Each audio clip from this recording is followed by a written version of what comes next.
full disclosure here, before we start this episode, there is a point where I decided to start demonstrating new parts from Aspects Remastered. However, my idiot self started playing them from my phone speaker into a microphone, which sounds absolutely horrible. So for your listening's sake, I have edited in the actual song. So instead of hearing some crappy phone version of it, although it may be better for teasing, you guys can now listen to it in a way better quality. So now go ahead and listen to the episode. Hello guys, and welcome back to For the Life of Me. That seems like a weird intro, doesn't it? That was a very long hello. It's like, hello guys, like what am I doing? My throat is not a slide whistle. I didn't even know I could do that. That was pretty interesting. Anyways, I made to you guys a promise last episode that this episode would be all about books, and I may or may not be about to break that promise because I just tried and I was just staring at the little timer thing just to be like, how much longer do I have to talk? But I am going to talk about one topic, only one topic, because last episode was a mess. Just absolute mess. I'm still aggravated at myself for that one. Not worse than technology and what I use from it, though. Who came up with that title? What kind of idiot records, edits, and schedules this himself? I need to talk to my scheduler. My scheduler. He needs to learn how to properly write words. Anyways, before we get too far into ridiculousness, I'm going to wait for it. You have to wait for it a little bit more. I don't know why I'm waiting, but we have to until it hits 1 minute and 37. That's gone. 1 minute 45 seconds. What are we gonna do? We're gonna roll the music.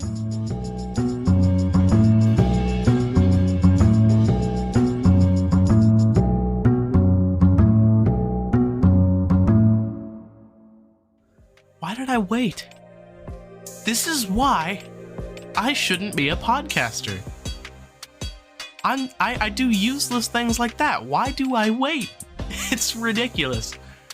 I've also learned that if I mention any time, like in my voiceover thing, it's not going to be accurate anymore because of that 18-second or 14-second or whatever it is theme that also kind of like fades out as my voice comes back in. But anyways, I did my first nerdy tech thing the other day. So I got given this old computer it is pretty old, but it has an Intel Core i7, 8 gigs of RAM, and a hard drive in it. Yes, a hard drive, physical little, I'm going to explain it to you if you guys don't know about tech. Physical little spinny thing. The way that it works, actually, I have one right here. The way that it works is through its connectors, it sends signals to a little etcher that writes information on a physically spinning disk. It's like a CD, except like, you know how long it takes for a CD to actually initialize? Think about that, except inside of your computer. So what it would do is if you're trying to boot on the computer or access a program file or whatever, it has to physically spin around until it can find that file and all files associated with it, and then it has to access that file and then tell the computer, which brings it up on the screen. What I'm saying is this is a ridiculously long process to use a hard drive as a storage system, just because it takes a ridiculously long time for information to process on it, but it does have quite a nice weight to it. It feels very nice and heavy. And so when I received this computer, I noticed that it did say that the RAM could be upgraded. I'm like, okay, the RAM would be helpful. We would have to have that upgraded. But the only thing I wasn't sure of, and Dad mentioned this to me as well, he was like, are you sure that the computer is slow because of the RAM? That's also the same thing I was thinking, because there's 3 components really that make it a lot more difficult to for the computer to run, so that at least one of these three is limited. So it is the CPU, Central Processing Unit, and that's the Intel Core i7. That can't be replaced easily. I think it can be. I am nowhere near enough of a tech guy to actually know how to do that kind of stuff, so I'm not even going to get into that. The CPU, which I was not planning to replace. The RAM, random access memory, it's for random little files that don't need to be stored permanently. The more you have, usually the more powerful your computer is. And the storage system, the hard drive. So, when I opened up a program file, I'm watching Task Manager over here just to see what is it weighing on. It's like 17% on the CPU, maybe 50 on the RAM, 100% on the hard drive. So what Task Manager just said is, hey, the reason why your computer is so slow is because you have a hard drive, and even though it's a 1 terabyte hard drive, which is quite nice, it is slow. So what I did is I did some research on Amazon for quite a little while, because I talked to an Amazon associate about getting my Kindle rebate back, and they gave me an extra $10 because I contacted them 3 times, and then they swapped me between 5 different people. No joke, 5 people, and the last guy finally gave it to me, and I was very happy. But then I spent it on getting an SSD, which is what's in the PC that I'm recording on right now. It has a 1 terabyte SSD, which is very, very nice. So I mean, I really could have swapped the two, but I decided to just grab an SSD for the laptop. And so I went for it. It was like $22 for an Acer one, and then I had to figure out. So with Windows, when I buy a new storage system and replace it in there, Windows is on your previous storage system, aka in this instance my hard drive. So my Acer SSD would not come with Windows installed on it. So I would have to figure out how to manually install Windows. But then the thing about Windows is you have to verify it using a key. So I was like, oh, well, where do I get this key? Do I have to pay for this? Because I've already paid $22 for the actual SSD itself. Where do I get this key? Do I have to pay for it? And so I have to do a bunch of research, and I eventually found out that inside another tiny little memory module inside of the computer stored is the Windows key. So you don't have to verify it. As soon as you just upload the software on there, it will verify it itself, which is very nice. So I just took a little bootable file and put it on a thumb drive, and then plugged it into the computer, booted it up with the SSD inside of it after removing the hard drive and all that, and eventually just got it all set up. Windows 11, it's pretty fast now. It is also a little bit, like a tiny bit too large to fit in the laptop sleeve in my my e-bag. So when I take it somewhere, I have to put it in the main pocket, which is kind of annoying because it barely fits in there as well. So I gotta like keep things from scratching the surface of it. Now I know what you guys are probably not thinking, but I'm gonna tell you what the solution is anyway. What did you do with the hard drive? Well, I took it out, and there's like a sticker on the top and 3 silver stickers, so I took out most of the screws that were actually visible, and I was like, oh, okay, now I can pop it off. The cover didn't pop off, and then I was like, oh, I wonder if there's screws under these little silver stickers, so I took them off, and it still didn't pop off, so I had to take off like the sticker that had WD blue on it or whatever, and there were more stickers underneath there, so I had to unscrew those screws as well. But eventually I finally popped off that top metal cover to see a disc, the little disc. I've been playing with this, by the way. As I like explain things, I'll just be like moving the disc around or playing with the little needle that writes it, which is kind of cool. But yeah, as I was like, oh yeah, this thing physically spins, I was physically spinning the hard drive. So now I just have this hard drive, which is pretty thin. It's about the same thickness as like my phone. iPhone 12 users, that's about how thick it is normally. Like pretty much any iPhone, without the case, by the way. And so I don't really have a use for this. There's not much I can do with it. I mean, there's a lot I can do with it. I could destroy it. That's a terabyte of hard drive space down the drain, even though it's really crappy space. I could keep it and attempt to unscrew the disk and use it as a coaster, which is also kind of cool. But I was like, I kind of want to use this for a technical purpose.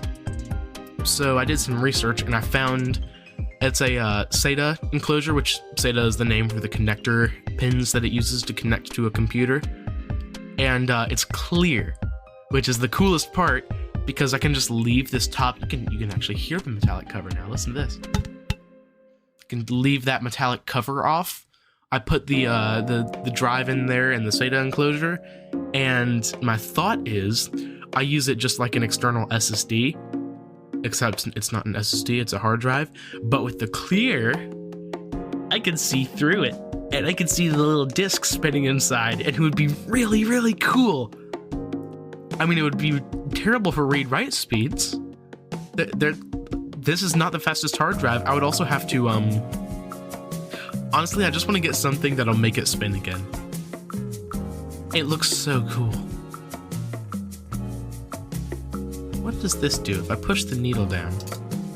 Oh, I wrote some data onto it. That's good. It's probably not the best idea. But I don't really care too much what happens about it. It looks really cool on the inside, and you have like some circuitry on the bottom as well, and some sort of battery thing. I'm not sure. But yeah, it's a really cool little piece of hardware to just look at. It's already so smudgy by my freaking fingers. It's ridiculous. But one other thing that I did, I tried to hook it up to my PC to try and wipe it, and it didn't work, so yeah. But it was like using the DVD drive one, which also connects using SATA, but it doesn't connect properly to the hard drive. It was weird.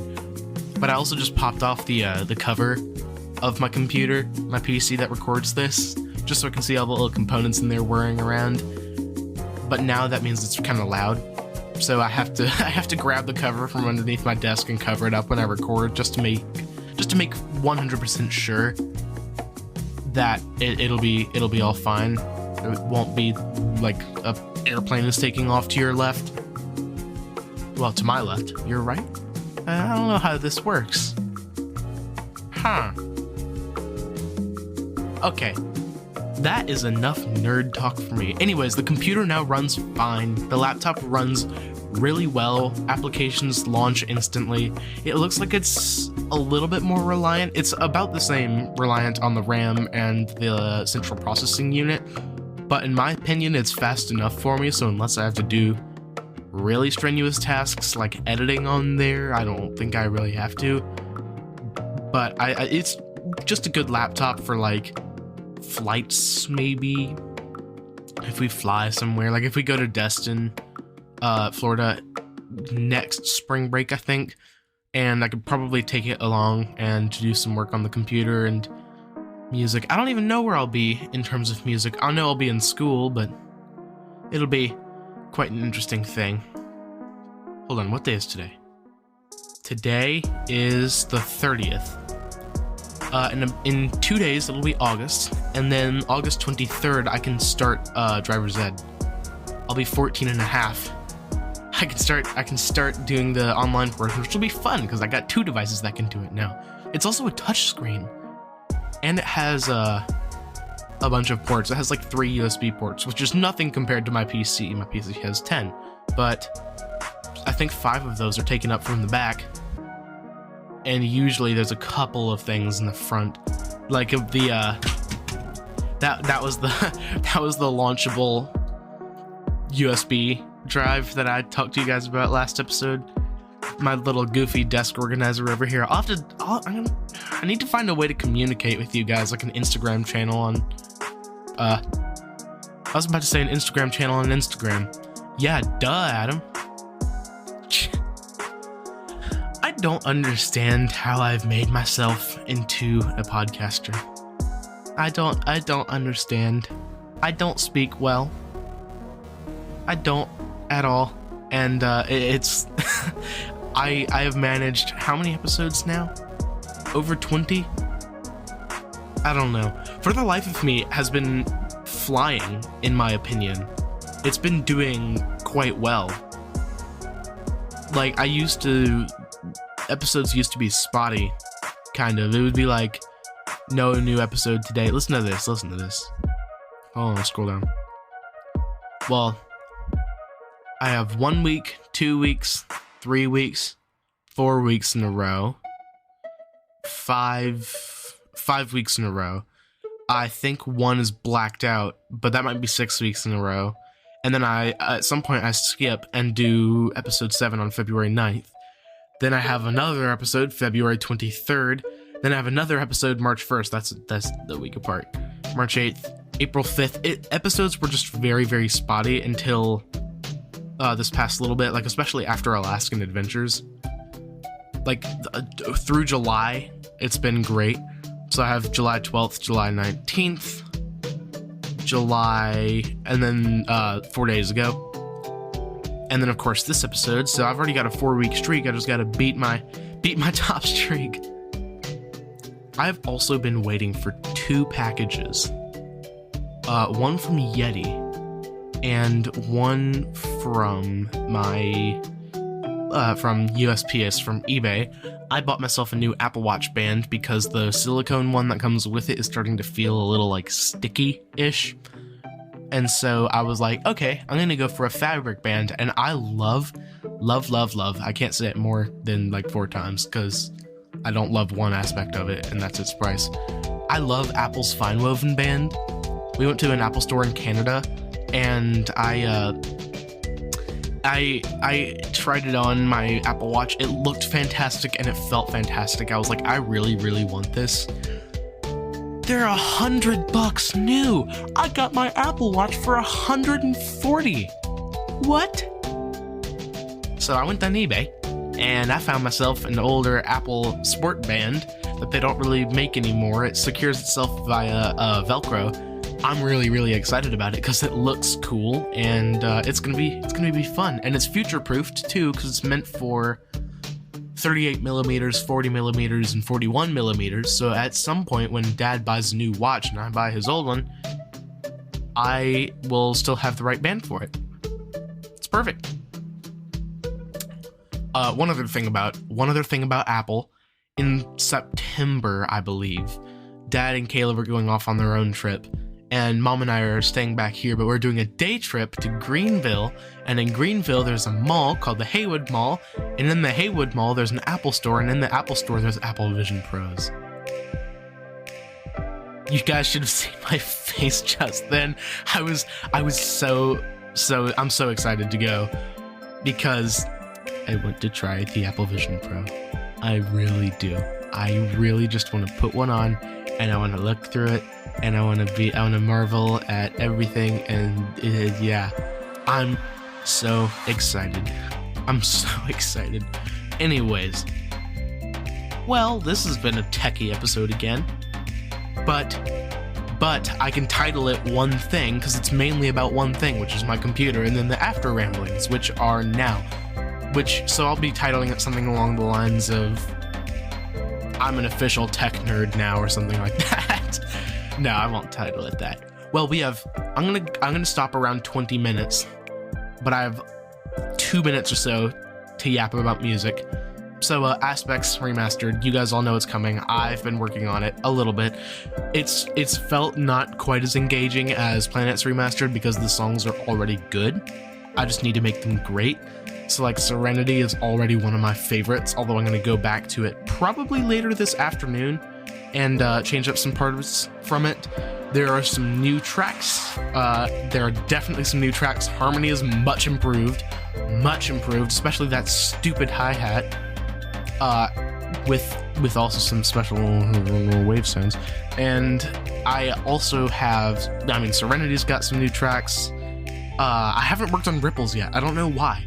Pulse, echoes, there's one tiny little hit that makes things just a little bit. In that very beginning part, I got like this shelf recording from Alaska, and it sounded really cool if you put some reverb and stuff on it, but it just didn't fit in. So I was just kind of humoring myself. I was like, ooh, wouldn't it be funny if I put a shelf sound in the song? Yeah, it didn't sound good. But you know that like percussion track, that one, It's not the one that has like the Minecraft Phantom sounding part in there. I added one beat, so at the very beginning, it goes boom da da da da da da da da. It sounds really good, and it's a tiny change, but it sounds way better. I'm so excited. The anvil sounds sound great. The sleigh bells are back. It's so cool, but I don't know why I'm sharing so many details. Huh. But what's the other ones? There it is. Aspects remastered. Oh, of course, Flow. Flow has tracks back. I also haven't checked the comments yet. Echoes, Harmony, Pulse, Serenity, and Vortex. What does Vortex have?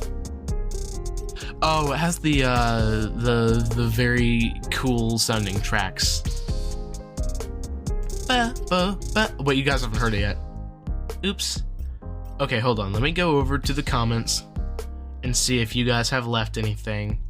Any questions about remastered tracks. I don't believe you have.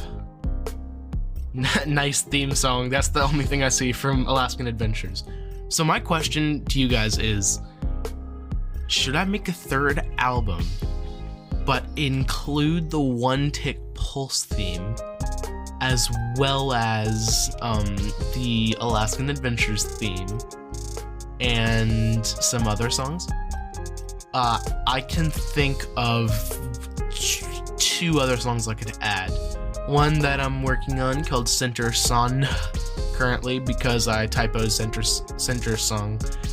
Because like every time I create a new song inside of Soundtrap and then don't name it, it'll just call it Center's Song because it knows my my artist name.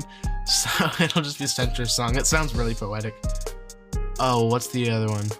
I know I could add a song I was working on called Duality for a little bit, which had like two drum beats going on in the left and the right, and one was acoustic and one was electronic. It was an interesting concept for a song, but I might make it like not play at the same time, but kind of switch between the two, like that one part in Flow Remastered that you guys haven't heard yet, where it goes to like the funny part. Let me see if I can play it.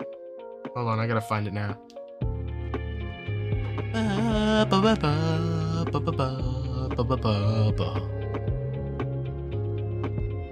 Is this it? Oh, there is another drop in Flow Remastered. I love that drop. Okay, hold on. I'm very close to it.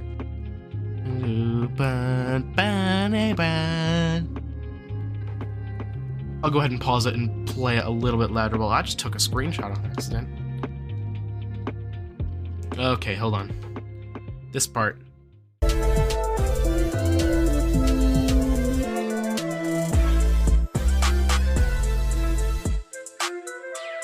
That's all I'm gonna play for you guys. But I did find that the well, I found out multiple things. First of all, the what you just heard, those extra tracks are from the original thing that Flow is supposed to be partnered up with, and so I added them in just because it looked so funny. It sounded so funny. I was like, I gotta include this in the song, so I did. But I like they each have their own track and they're each EQ'd based upon like their it's ridiculous. I did way too much work on that. The other thing I discovered is if you listen closely to Neptune, it doesn't matter if it's Neptune or Neptune Remastered, they both have it. You can probably hear it a little bit more clearly in normal Neptune though, which is down here. I gotta find it in my library.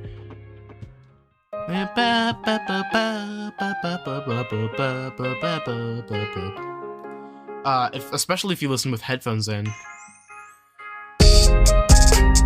there's like this kind of growly sound underneath it, which is like